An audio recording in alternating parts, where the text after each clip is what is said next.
All right, now that we're about 2 minutes past the hour, I think we can officially get started. So welcome. Thank you all so much for joining us today. My name is Drew Scammell, and I'm a program associate with the Inclusive STEM Ecosystems for Equity and Diversity, or IC program at the American Association for the Advancement of Science, AAAS. On behalf of the Improving Undergraduate STEM Education, or IUSE initiative, I'd like to welcome you to today's NSF Proposal Writing webinar for IUSE with a STEM teacher education focus. Today, we'll be having NSF program directors, Drs. Jennifer Ellis and Patrice Waller. And before I hand it over to our NSF colleagues, I have a few housekeeping notes I want to go over.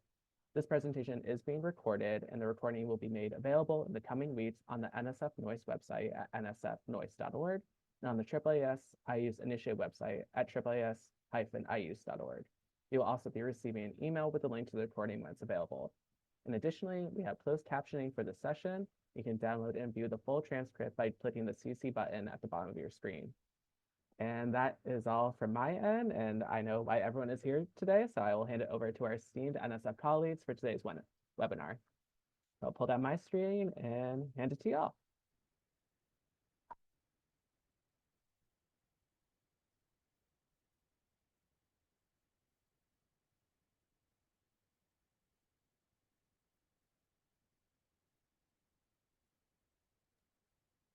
Hi, everyone. I couldn't find myself for a second. I couldn't unmute. So hopefully, can you hear me okay? Great. I'm Jennifer Ellis, and my colleague Patrice Waller is here, and we're going to tag team on this presentation. Thank you so much for joining us on learning more about improving undergraduate STEM education, IUSE, and we're really going to focus on the K-12 STEM teacher preparation. And so we have a jam-packed full of slides for you all, but we wanted to first bring you greetings. Not only from the IUSE program, but really at a higher level from the Division of Undergraduate Education. That's where IUSE is housed, and we're housed within the Directorate of STEM Education. And IUSE, as you can see here, is one of our 5 core programs in the Division of Undergraduate Education. And we wanted just to say thank you for joining us. And if you have interest in not only IUSE, but some of the other programs, feel free to reach out to us and we will contact you. We will at least direct you to another program director who may be better suited to serve you. Or if it's a program that we also are supporting, we will help you directly. But thank you again for joining. There is an upcoming deadline for IUSE in July for the levels 2 and 3 for those particular levels that are listed here. And then there's also a deadline in January. We're going to go into those things, but I also wanted to remind you, and we'll probably reiterate this throughout the presentation, that for those of you who are preparing awards, the PAPG does change. And if you're submitting something that is due after May 20th, that you need to use a PAPG 24-1. And so that's going to be your new friend on preparing your proposal and those guidelines. And that is already up on our website, on the NSF website, but I wanted to bring that to your attention. And we'll go through the webinar topic. So we're going to really kind of talk about what do you want to do. You signed up for this IUSE webinar and you have some interest in improving STEM education for undergraduates and looking at STEM teacher preparation. But what does that really mean to you and on your campus? So we'll give you a few minutes to kind of think about that. We'll introduce the IUSE program, provide you some descriptions and focus on the tracks and the levels, additional program details and some tips for success and additional resources. So we have a jam-packed power hour. And within that power hour, we will also ask questions, allow you to ask us questions. There is a Q&A section here, in the chat, I believe, is also available for you to ask questions. So Patrice and I will tag team with answering your questions, and then we'll allow you the opportunity to unmute to ask questions periodically throughout the presentation. So if you have a question that's burning, feel free to put it in the chat, and we'll try to address it in the chat. If not, we'll allow you to unmute and ask it orally as stated previously. So are you interested in making changes at your institution to improve student STEM learning and engagement, using assessment to enhance what is known about effective STEM teaching and learning? Considering the implications of the aforementioned factors for pre-service STEM teacher preparation, those some of the things that you're thinking about on your campus? Are there questions that are burning about what could we do if we had funding? And so what we want you to do is take a minute to think about, if you had some financial resources, what would you need on your campus to improve pre-service STEM teacher education? So I'll give you 1 minute. I'm gonna start my timer.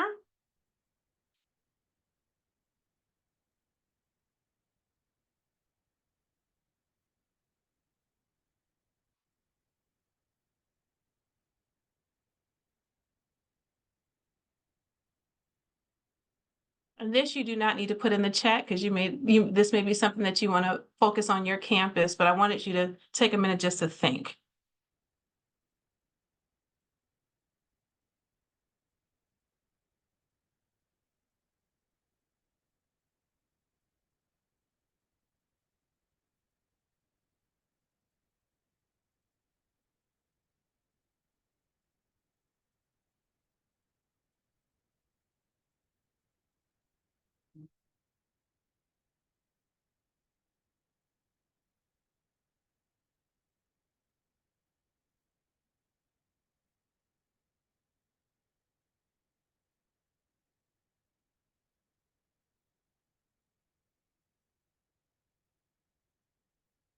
All right, a minute is up.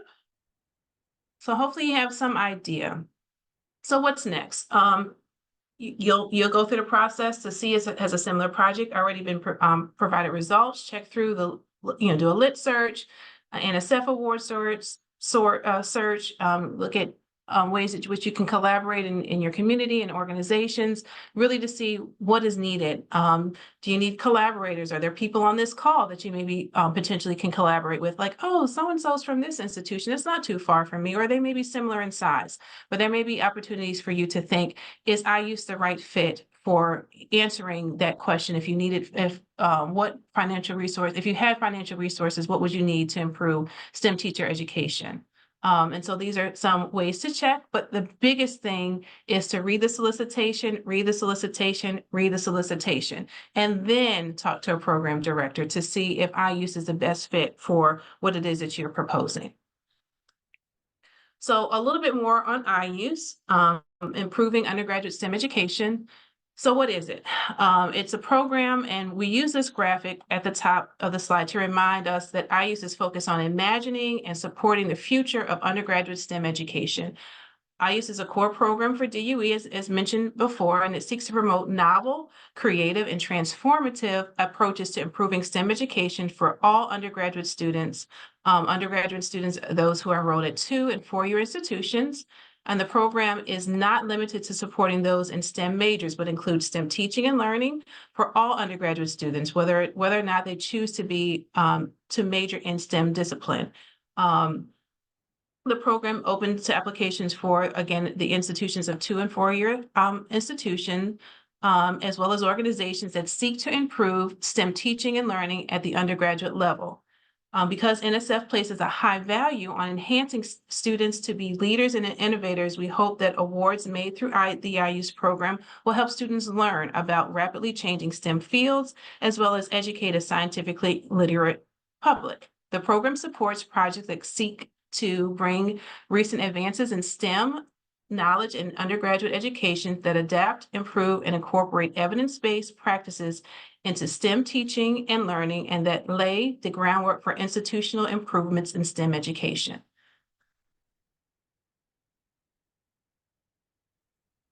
So with the IUSE program, their goals are to build knowledge about STEM teaching and learning at the undergraduate level. And I mentioned most of these things as well. So really looking at ways in which we can develop novel, creative, and transformative approaches to undergraduate STEM teaching and learning, to adapt, improve, and replicate and include evidence-based practices in STEM teaching and learning for all undergraduates, and then lay the groundwork for sustainable departmental, institutional or community transformation and improvement. And so those are things at the systematic change level. And what we expect is that all projects are expected to increase knowledge and effective STEM education. This may be achieved through posing one or more research questions that will be answered through a course of study or through evaluation of project activities, impacts, and outcomes. Dissemination of findings is expected. Creative dissemination efforts are encouraged. So thinking of multiple ways and multiple avenues that the field can learn from your work. So IUSE has different tracks and different levels. And so we have the engaged student level, or ESL, which is focusing on increasing engagement and learning through new tools, resources, and models, generating new knowledge about student learning. And then we also have the institutional and community transformation, which is the ICT track, which is spreading and scaling up evidence-based practices using a theory of change, generating knowledge about the organizational change process. And so we have different levels as mentioned. Level 1 is $4,000 or less, up for 3 years, or between $4,000 to $750,000 for up to 3 years, and then $750,000 to $2 million up to 5 years. And so at each level, there's different expectations and different scales and scopes that are expected at the various levels. And then we also have the capacity building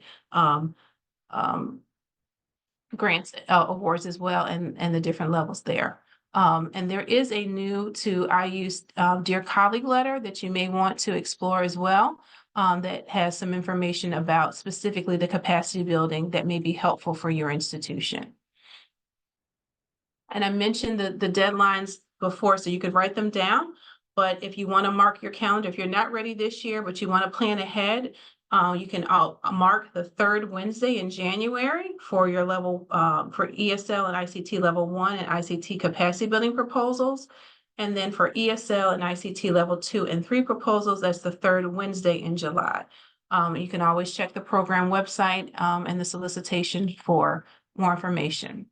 So some examples of engaged student learning project themes, assessment metrics of learning and practice in STEM or pedagogical courses for teachers, looking at educational research of best practices in STEM teacher preparation, conducting undergraduate disciplinary research for pre-service teachers, developing the STEM and STEM-related workforce, including teachers, not providing scholarships, but really looking at how are you developing that STEM and STEM-related workforce.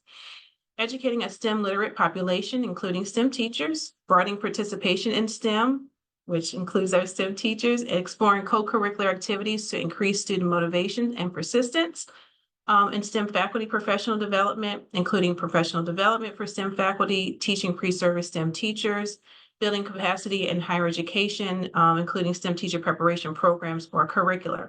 And as mentioned, these things do not necessarily have to be housed in a college of education. We strongly encourage collaboration across campus that really address these issues. When you're talking about STEM and STEM teacher preparation, it probably is not something that is just isolated to one department. So some examples of institutional project. Technology and distance education methods, what is the impact, what are lessons learned from COVID and some of the things that methodologies that were used then, what impact has that had on STEM teacher preparation and STEM pedagogical courses. Institutional STEM planning efforts and investigation of evidence-based practices and institutional strategic planning and faculty rewards. STEM faculty and professional development, including professional development for STEM faculty teaching, pre-service STEM teachers, the development of instruments and metrics to assess institutional shifts towards evidence-based teaching practices, and then research studies on approaching advancing change in STEM undergraduate community. And so we know the landscape of STEM teaching and STEM teacher preparation is changing. And so the more we can help prepare the field for these changes, the better we will all collectively be. These are just some examples. There are other themes that are appropriate. We just wanted to highlight a few.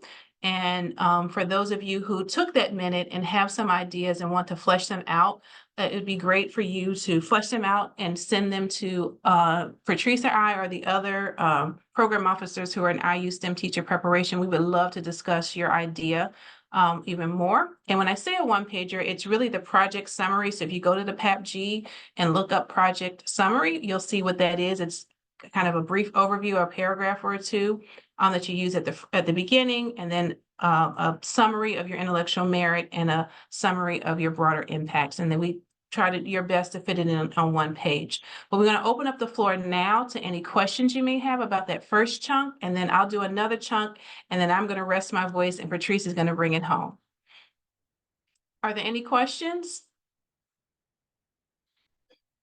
And I can't see the chat, so I can stop sharing for a minute if that helps. Oh, I can see it now.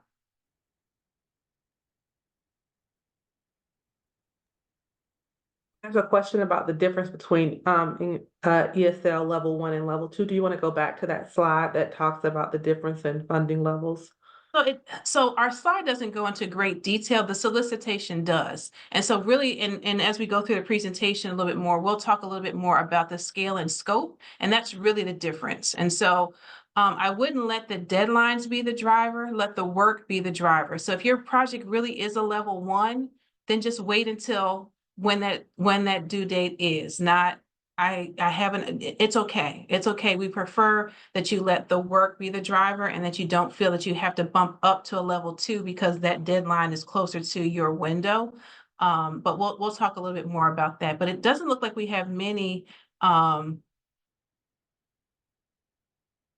any that I see in the chat. If you want to come off mute and ask a question, you can, or raise your hand, feel free. If not, we'll go on more in the presentation. You may have more questions as we go through the more slides. I have a question. Sure. Yes, my name is Bretta King. I'm from the University of Memphis. This is my first time applying for a Noyce grant. And the program that I'm thinking about will be like a program, like a 5-year program where the student will be an undergraduate for 3 years and a graduate student for, well, I guess, graduate level for 2 years.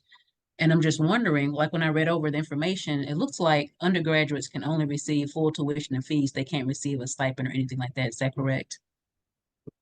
IUSE. So IUSE is not scholarship. That's more Noyce. Right. Okay. So Noyce program provides scholarship funding for our undergraduate students, their junior and senior year.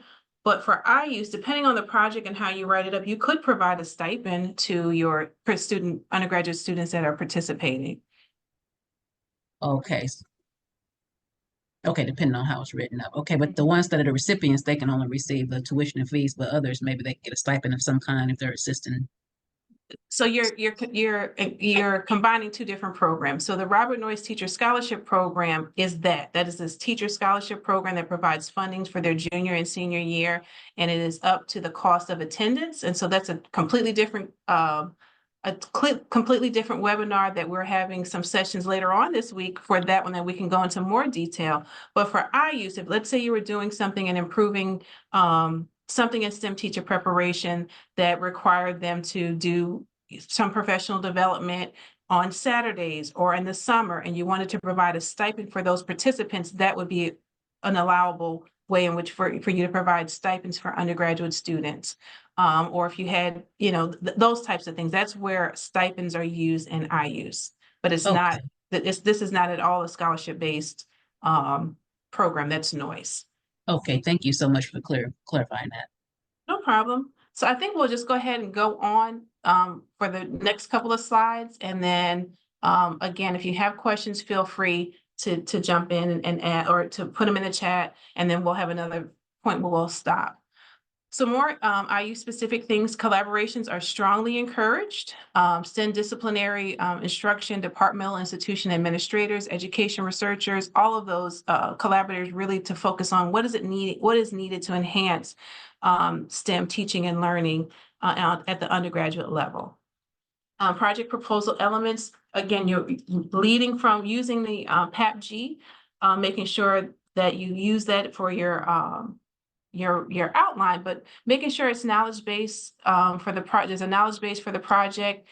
You have a project evaluation plan, except for your ICT capacity building, relevant research questions, and a way to evaluate those research questions, some clear metrics, a dissemination plan, and a plan for sustainability, because these projects aren't indefinite. And so how will this work be carried on beyond the life of the grant is helpful. All IUSE projects are expected to increase knowledge about effective STEM education. This may be achieved through posing one or more, and I mentioned this, one or more research questions that are answered through the study or through evaluation of the project activities, impacts, or outcome. There's two, and so those are, the evaluation activities should be aligned with the proposed activities. It should be very clear how this work is being evaluated and what the impact is going to, the outputs and the impact is going to have on the learners and enhancing undergraduate STEM education at large. And then our focus is really STEM teacher preparation. So having an advisory board with qualified members that you elaborate on why they're qualified and what role they would play and how they would enhance your program are all areas that you may want to consider. For your engaged student learning or ESL projects, focus on improving student learning, support development of improved instruction materials and our methods, looking at aims to engage students, improve learning and increase retention in STEM, and a range of appropriate approaches, including but not limited to the development and implementation of novel instructional methods and technologies, designing assessments and metrics, faculty learning through professional development, and disciplinary-based or interdisciplinary education research. And so there's multiple ways where you can look at engaging student learning, but really, is it truly engaging and is it novel? And it's okay if you use, proven research-based ideas that you may not be currently using on your campus. Those are appreciated as well. So we don't want you to think that you have to completely recreate the wheel. If there is a model that is something that is exemplar, and you want to use it on your campus and introduce it to your students, that is appropriate as well. And so when you're looking at institutional and community transformation, this is focusing on improving evidence-based instruction by academic departments, institutions, and other organizations. So at a much larger, at a different scale than the engaging student learning. So it supports efforts to build and understand systemic change in undergraduate STEM education, and it aims to use appropriate theorists of change to transform institutions. And it ranges from transforming of high enrollment, low division courses within a discipline, really looking at the data to see, are there barriers to entry or barriers to progression or matriculation for your students in a particular STEM class that does not have to be education-based, but are there other areas that would be helpful for the campus at large? It's Calculus 1, or it's whatever the case may be. What is that course, and what are the different things that need to be done at an institutional level to really have that kind of transformational impact? Identification of common elements across disciplines, programs, institutions, or systems that support students from underrepresented groups to be successful in STEM. And so really using the data to justify what this ICT proposal needs to include. And so, as you can see in the bolded, systemic change, theory of change, really grounding it in the research literature and theoretical perspective. So it's really clear that this is data-driven and it's really supported through the literature, and you have a sound justification on the why. And so I mentioned scale and scope. So scale equals on the number of students, faculty, departments, institutions, or other groups that work that the work engages. So that's the scale. And then the scope is a range of project components involved, inclusion of investigators or institutions new to IUSE as a project team, members or collaborative partners is encouraged as mechanisms for expanding project impact and for building capacity in STEM disciplinary, interdisciplinary, or multidisciplinary engaged student learning. And so really understanding the scale and scope will help you understand which level is best appropriate for the funding. So for level 1, up to $400,000 for 3 years. These are early stages or exploratory research projects or adaptations of existing pedagogies and methodologies in novel environments on a small scale. You have your ICT, which is capacity building, looking from 200,000 to 400,000 for 2 years. Those are early stages. And then you have your level 1. These are also early stage exploratory or small to mid-scale projects that build on prior work. And so again, we're letting the work drive the level, not the deadlines. And so we have the ICT capacity building, which enables institutions that have not served as a lead institution on a prior ICT award to identify a project of interest. support efforts to assess the institutional needs, formulate departmental institutional commitments, develop necessary campus partnerships, audit prior institutional efforts, gather data, learn about relevant theories of change, identify relevant institutional practices and policies, and formulate plans for advancing institutional and community transformation. Really here with the capacity building, do you have the infrastructure? Building that infrastructure and making sure you establish those partnerships that you could then apply for and build from this capacity building award. Some key things to keep in mind. For those of you who have a long history of the IUSE program, I want to put out some differences in the current solicitation. First of all, as you may have noticed on the prior slides, we have a new deadline and structure on one new level. The capacity building level is in the ICT track.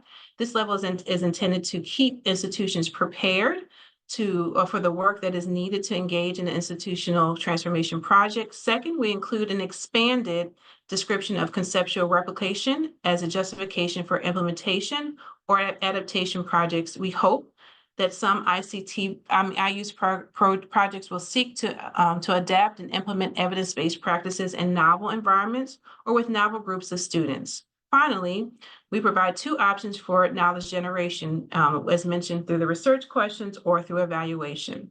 The important point here is that while we hope all IUSE projects will lead to knowledge, the path to achieving this knowledge is flexible. So we're going to do some quick fact checks, some true or false. And I think, Drew, there is a survey for this one, if I'm not mistaken. There is, but currently having some technical difficulties. It's Sorry. okay. Then we'll do this one. And so I'll put it on the screen. And before I give you the answer, you could just put a T or an F in the chat and we'll have some fun that way. So all proposals must have a research component, true or false. So I'll let you put it in there and then press enter now. I can't see the chat. Okay, here it is. Let's see. Okay.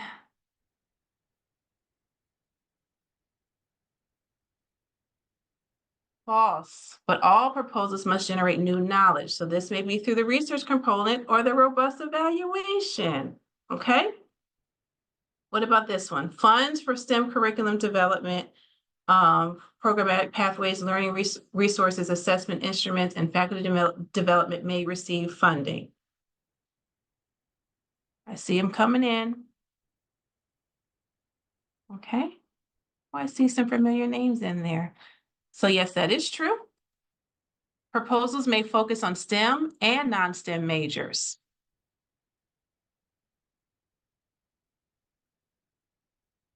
I wish we had some old school clickers. Yep, that's true. Efforts to support STEM undergraduate education for either or both are welcome. Proposals may focus solely on STEM teacher preparation.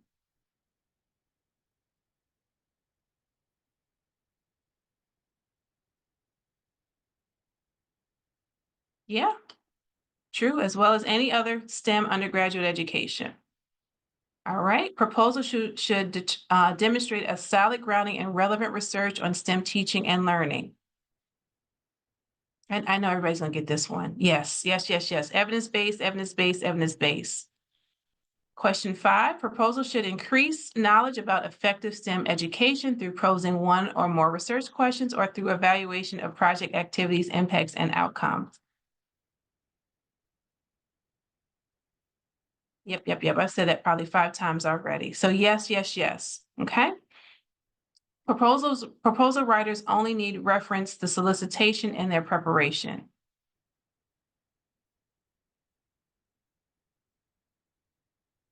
Yeah. No, all NSF proposals must follow PAPG guidelines, and so make sure the PAPG is your friend as you prepare your proposal. And so this is our last fact check. Which of the following may receive IUSE funding? A, and I should have changed that to A, B, C, or D.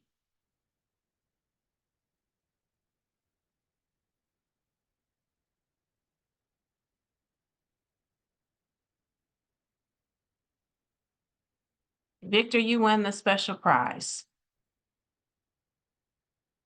You were the first one to answer. Yeah, all of them, all the above. So now I can drink some water and click while Patrice talks. But do you have any questions? We're going to open up the floor to any questions that you may have.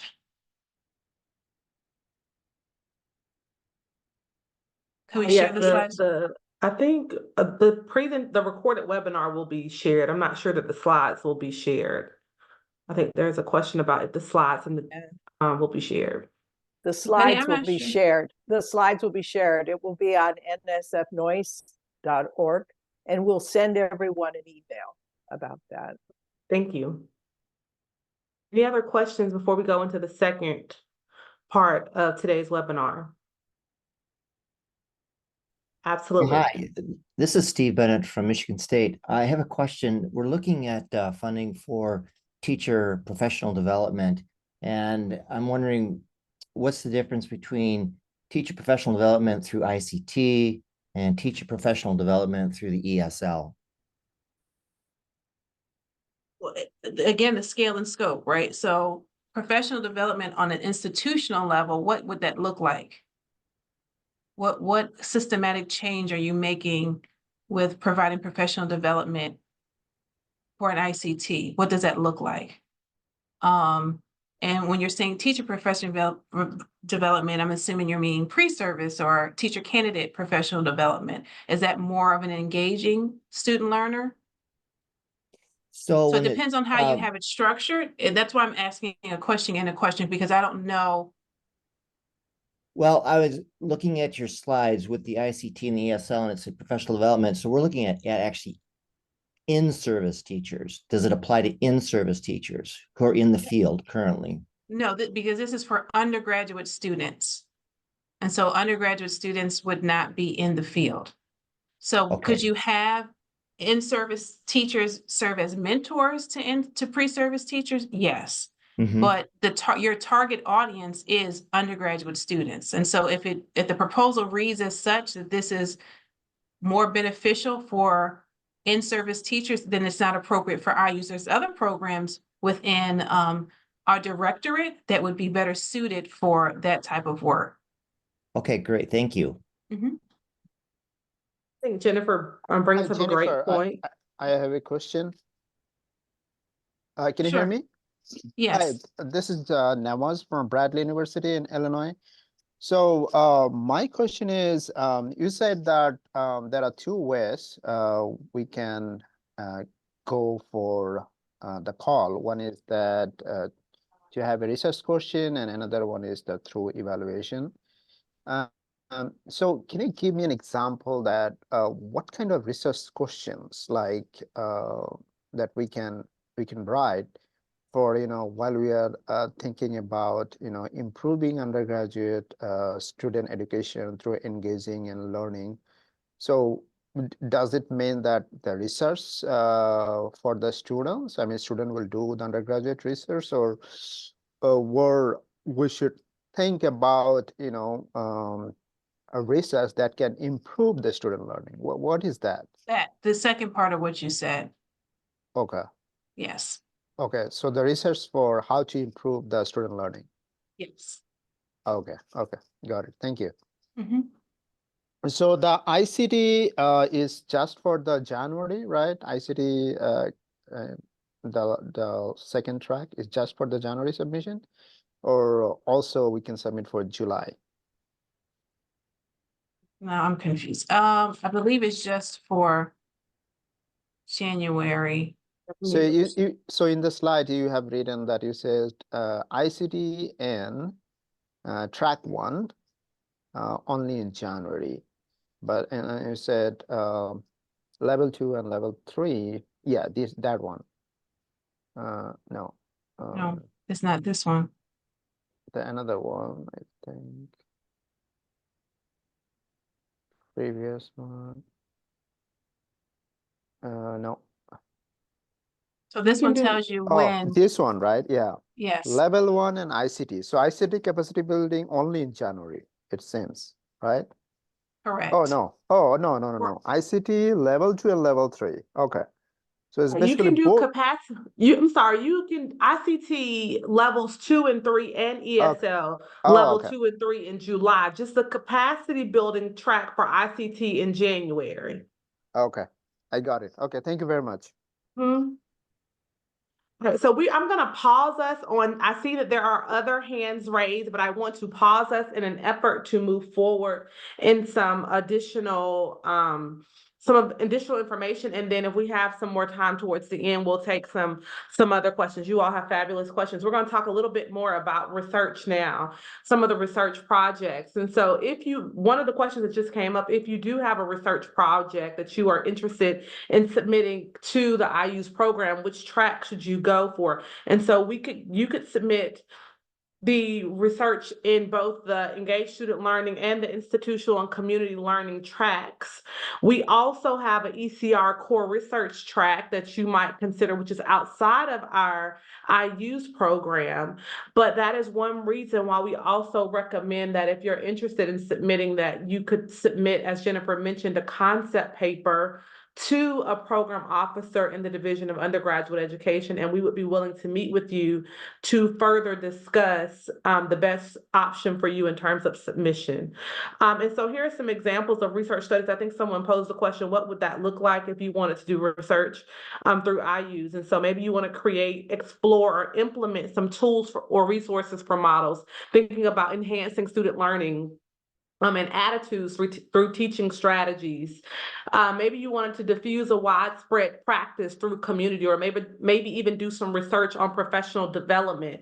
Those are all wonderful ideas, or ideas that could be submitted through the IUSE research projects. You can go to the next slide, Jennifer.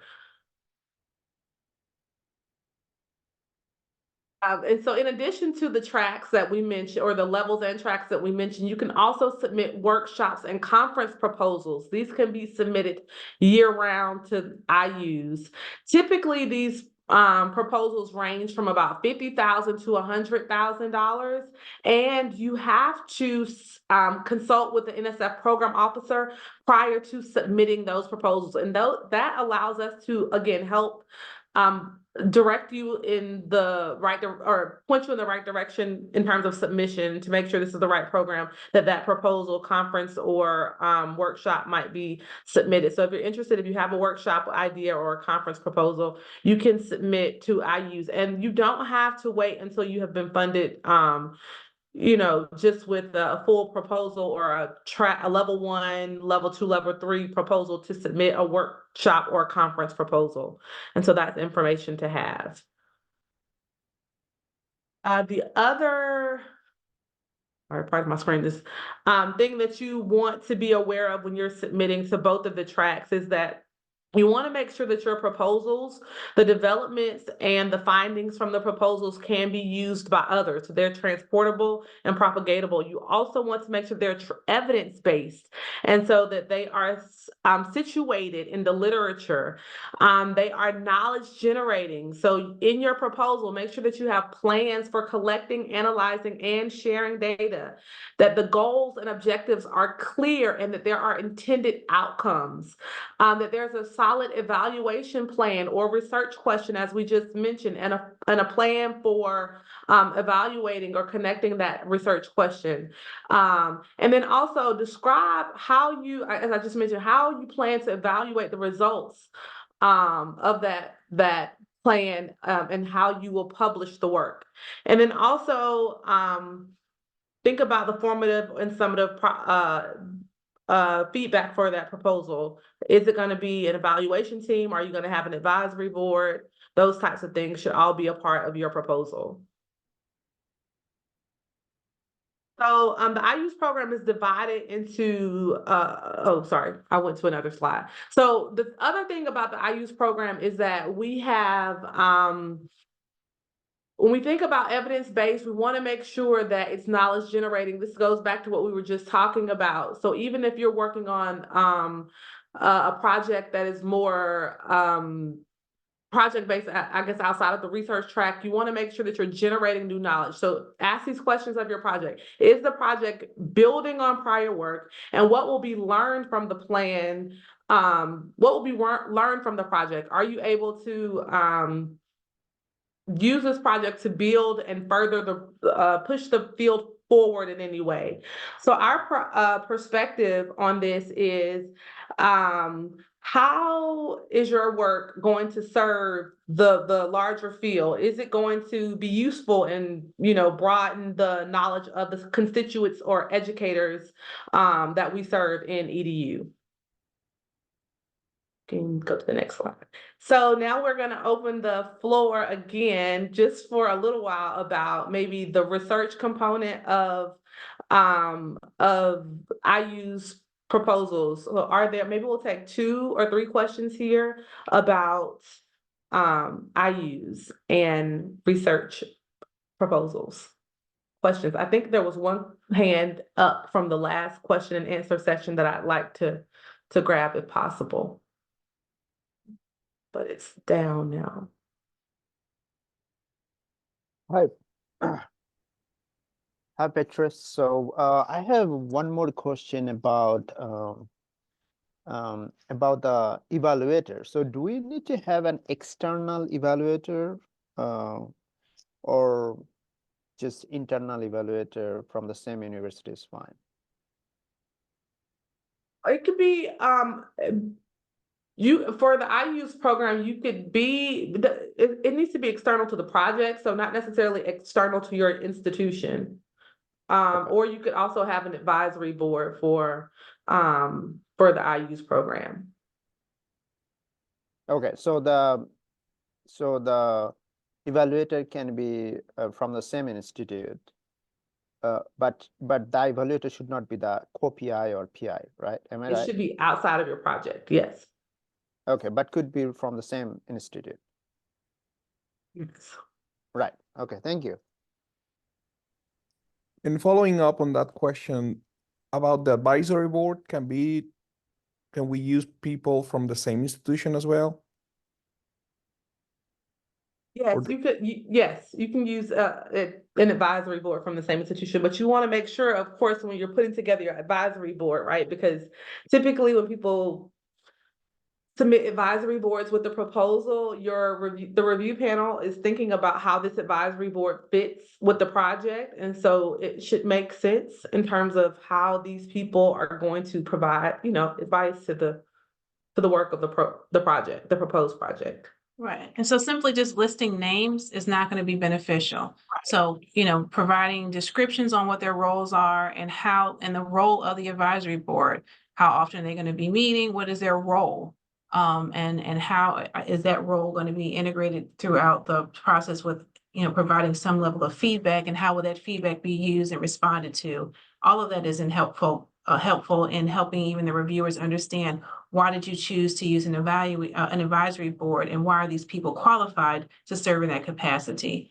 And then what pieces are they fitting that maybe your current project team doesn't have, and that's why you have this advisory board, because they have expertise in this, that, and the other. Those are things that are matching to what you have proposed as important for enhancing STEM teaching and learning. Jennifer, go ahead. Now I forgot my question. So if they were a member of the advisory board, do they need to write a letter to say that they agree to serve on the advisory board? No, but it won't hurt you to have a letter and make sure if you have a letter, again, reading the PAPG, making sure you have that text. That's a standard text that you use for that letter. We don't want dissertation letters. It's just a standard text for that. So it doesn't hurt to have a letter. Okay, thank you. And I think it's Wei Jean, you had your hand up. Oh, yes, this is Eugene Lee from Morgan State University. So I'm new to this NSF grant, especially this track. And my question is, so for the purpose of this grant, I understand it is for teacher preparation, and it is also for STEM education. So does that mean our target would be the students who are determined to be a teacher in the future? It depends, and that's why I kind of hesitated on my response. So you could focus on your more traditional STEM education, science education, math education courses that are preparing your future K to 12. So they don't have to be secondary math students. They could be elementary science course methodology courses that are focused on math or science, right? You can look at ways in which you can enhance those courses, or you can look at data and say, our students are having issues in this particular math course. And so now you're talking about a math course that not just, it could be the math course that just education majors have to take, or it could be a regular math course that's available to the entire campus, depending on, the level, and really realizing that this is a barrier for our students. And this is one of the courses that we want to have some professional development here, and we're collaborating with the math department on this particular course. I pick on math because Patrice is in math, and I can say that, and I know she wouldn't take offense. But so there's multiple ways in which you can look at enhancing STEM teacher preparation, because the courses that they take aren't just in a college or school of education. They take courses across campus that are STEM related. And so really what on your campus, let the data, let the need drive where you infuse these funds. Okay, got you. So that is still target the people who want to teach in the future. So they would be, so they would be a beneficiary, but depending on what course you infuse this kind of level of funding, it could be not just your STEM pre-service or teacher candidates. It could be them and other majors who are not STEM teacher, STEM majors, right? Everybody's got to take a math course, and other students could also benefit from this course. Okay, so a question related to this would be, do we focus on the barrier of learning STEM knowledge, or we focus on the barrier of learning how to teach STEM? Depends on what's the need on your campus, right? Oh, For okay, your both students, are- how to engage. And I'm trying not to bias it with that's my lens, right? I use barrier to learning, but that's not so that's why I use that language, and I probably need to stop doing that, because I don't want you to be narrowly focused on that piece, but it's all of the above, right? It could be, because you're really looking at different ways to engage student learning, and you have the data on your students. Where are you missing the mark? And it could be with through your collaborations, talking with school districts, looking at the data. Our students are strong here, but looking at the test data from elementary school, statistically, our students are not, their students aren't doing well in this particular concept. Maybe we need to create some modules around that. So there's multiple ways in which you can look at using the data, looking at your students, looking at your curriculum across the curriculum to see what makes the most sense to infuse IUSE funding. Okay, got you. Thank you very much for the clarification. You want to go ahead, Patrice? Yeah, let's go ahead. So let's talk a little bit about some of the tips for success in terms of writing a proposal for IUSE. So you want to do exactly what Jennifer just mentioned, which is why it's important to move forward. So summarize what's been published around the literature, in the literature, and think about a starting point and extend from there. Think about what you know about your particular context and your students and your campus. And then include a well-designed plan to gather data. And then specify how you plan to analyze the data that you collect, right? How are you going to analyze that data? How are you going to disseminate that work in your work, your project? And then how are you going to evaluate the success of your project, explaining how the findings and the material will be shared, and then address the sustainability, because as Jennifer mentioned, this is not a lifelong project. This funding is not everlasting. And so we want to know that once this project ends, you will be able to continue this work. And then think about collaborators that will strengthen your project. Who are there? Community colleges? Are there local school districts? Are there industry partners? Who are your collaborators that will strengthen the work that you will do at your institutions? And then, of course, think about the intellectual merit and the broader impacts, which I'll talk about a little bit on the next slide here. So in considering the intellectual merit and the broader impacts, we ask that you think about the potential of the project to advance knowledge and how will society itself benefit. So we also ask you to think about whether the project might suggest and explore original, creative, and potential transformative concepts. While important to the NSF, a proposal that does not have any of these, that is the intellectual merit or the advancement of knowledge and societal benefits, they may still be deemed highly competitive in the work. It still might be important, and it might even review well, but the NSF, we really value these two things. And so the presence of advancing knowledge and intellectual merit and the broader impact is really at the core of what we do.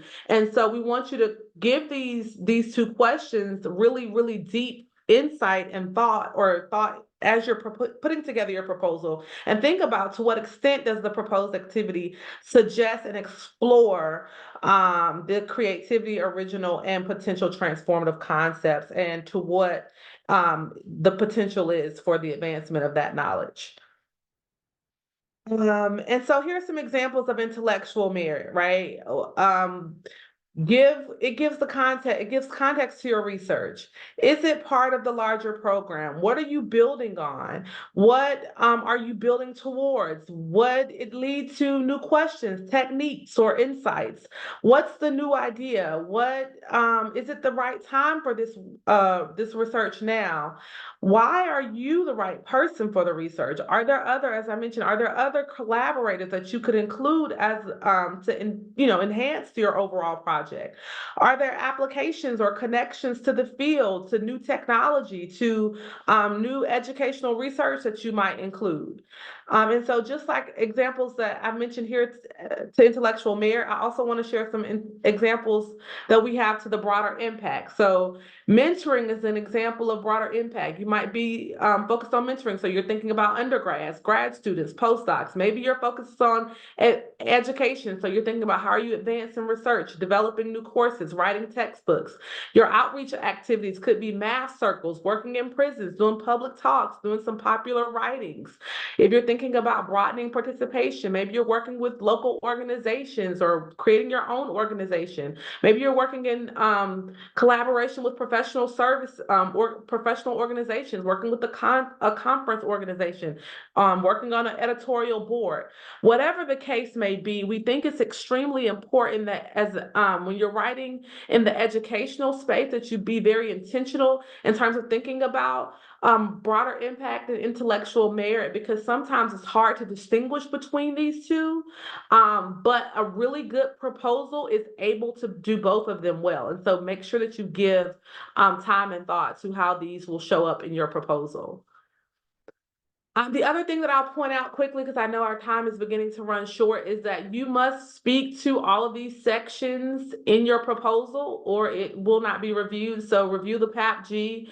And when you use research.gov, these sections will appear for you, but you'll have to have a cover sheet, a project summary, a table of contents, a project description, references cited, the budgets, the facilities and equipments. All of this must be there. Your senior key personnel and special information like your mentoring plan, your data management plan. Are you going to have a postdoctoral plan if you have a postdoctoral fellow, right? All of those things are a requirement for your proposal. It's also key that you think about the organization of your proposal, because proposals that review well typically are very well organized in terms of subheadings within the actual layout of the proposal. You can go to the next slide. And then, of course, Jennifer mentioned this a little while ago, but if you're going to include letters of collaboration or letters from, I think somebody mentioned, can I put a letter from the advisory board in as a supplementary document? Be sure that you are adhering to what is in the PAPG. There cannot be additional text there. And so if you include those additional letters, make sure that you review the PAPG and include the text that is there.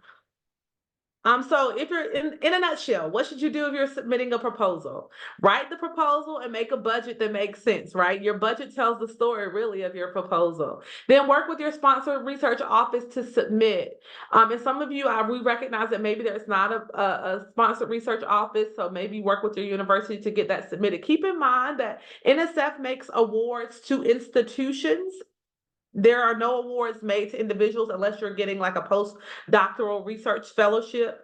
And so you have to work in collaboration with your institution to get awarded from the NSF. And then this is really important. I think one of our key messages that we try to drive home is that please, if at first you don't succeed, please try again. Reach out to your program officers.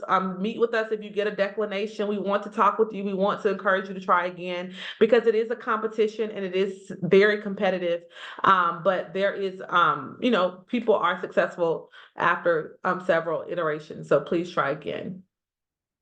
So here are just a few tips for success. Of course, we talked about the PAPG. There's a new PAPG coming out on May 20th, so make sure you refer to that if you're submitting to the July competition. Use research.gov. Grants.gov is kind of, we prefer that you definitely use research.gov. Don't wait to the day of if you've never submitted to the NSF to try to submit via research.gov because there are things that have to happen, like you have to get an institution ID and all of those things. So make sure that you play around and test that out ahead of time. Cite literature, all of those things that we've talked about. Okay, I think we've talked about many of those things already. I do want to mention this before we get off the call because we get lots of emails that say, especially maybe like 2 or 3 months after you submitted a proposal and say, when I've submitted a proposal in July, when am I going to hear about the proposal? We typically recommend that 6 to 7 months at least before you hear anything from the NSF about the proposal. And this is why. This is what the proposal review process timeline looks like. You submit through research.gov at the very beginning. Your proposal comes into the NSF. Then it goes to what we call a panel. So sometimes you'll hear like, you'll get an invitation for us to serve on a panel. You can do an ad hoc review or a panel review. The ad hoc review, the panel or the ad hoc provides advice to the program officer. Us as program officers then recommend the proposals for declination or for award, at which point our division directors will concur. That means they will agree with us to decline or they will agree to award the proposals. At which point, if it goes to an award, the only people that make awards in the NSF is the Division of Grants and Awards. That takes at least an additional 30 days. If it goes to a decline, it has to go back to the institution. Either way, if you look at the timeline, that's 6 to 7 month process.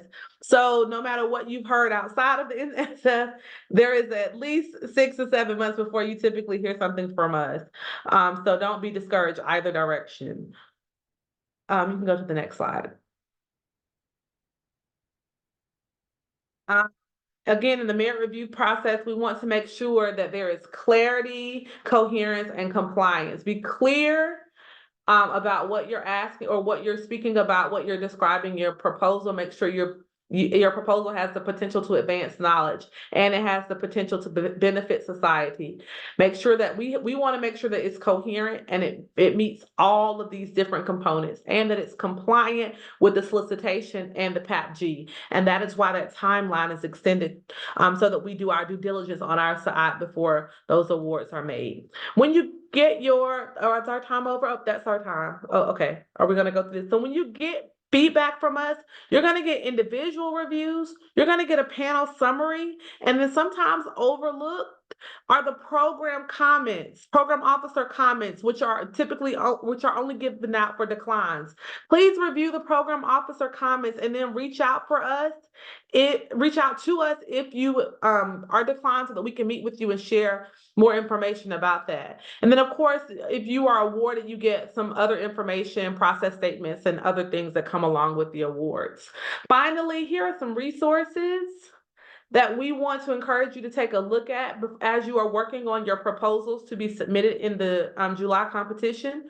Again, we've talked about the PAPG over and over again in the solicitation. There's a merit review overview that you can review there, and then also some common guidelines for education research. Also, we have some other webinars coming up on the Noyce program that we encourage you to come out and review, as well as some other programs that you might also consider submitting your proposals to if they do not fit well within the IUSE program. And there are the webinars for the Noyce program. Thank you so much for coming, and we will stick around if you have some additional questions.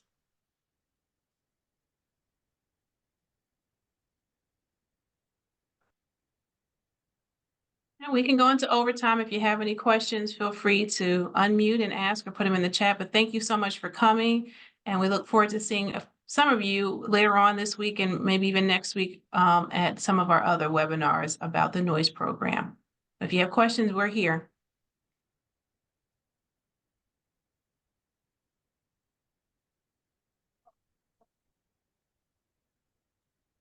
Well, I asked it in the chat, but maybe you can provide additional information in terms of what does the new PAPG have that the old one did not? And somebody did mention that you need to now have a graduate student mentoring plan. Yeah, and honestly, when updating these slides, that's when I saw it. So from 10 p.m. last night till today, I have not had enough time to really dive into it. But they typically will highlight what those changes are. There's a list of things at the beginning. I will have to pull it. Yeah. They typically highlight what the major changes are from one revision to the next. Yeah.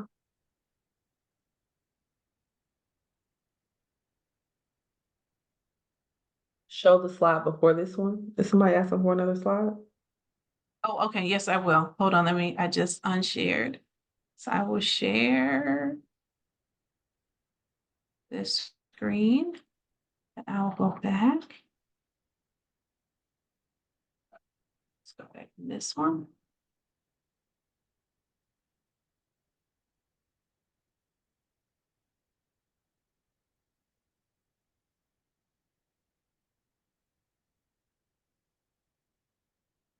Yeah, so another good way to learn about the IUSE program, if you're not going to be submitting in July, is to serve as a reviewer. And so we would love to have you serve as a reviewer for an IUSE panel. So emailing us, and we would add you to the list, and definitely we reaching out to contact you to be on one of our panels. Mm.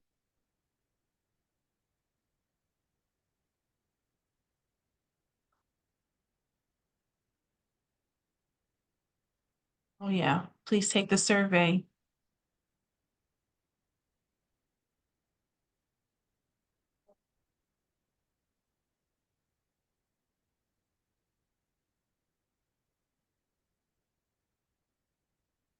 I'm gonna find my screen.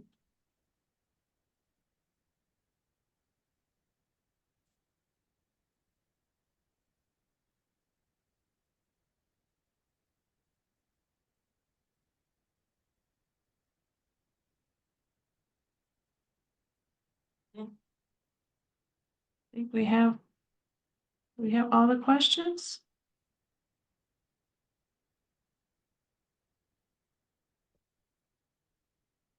Yeah, so we are one of the directors that are listed on that slide. So if you want to share your one pager as mentioned, your project summary, feel free to email either myself or Patrice, and we will review it and schedule a Zoom meeting. We normally meet for about 20 minutes, 20 to 30 minutes to kind of discuss it and kind of go from there.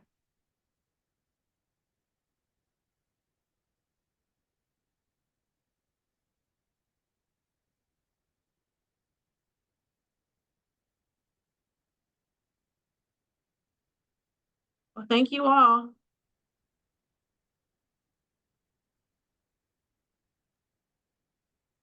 I'll just add on behalf of AAAS, thank you all so much for joining. As mentioned, the recording will be sent around via emails to all students who registered. It'll be available on the NSF Noyce website, along with the AAAS IUSE website. We put a survey in the chat. We'll also send that over email. So if you have any thoughts on how to improve the series in the future, please let us know. And as Jennifer and Patrice showed, we have the rest of our series. We have 3 this week and then 1 next week. Most immediately, we have our track 4 webinar tomorrow, I believe with Jennifer Lewis and Kimberly Tanner. And yeah, thank you all so much for joining today. Thank you. Bye, everyone.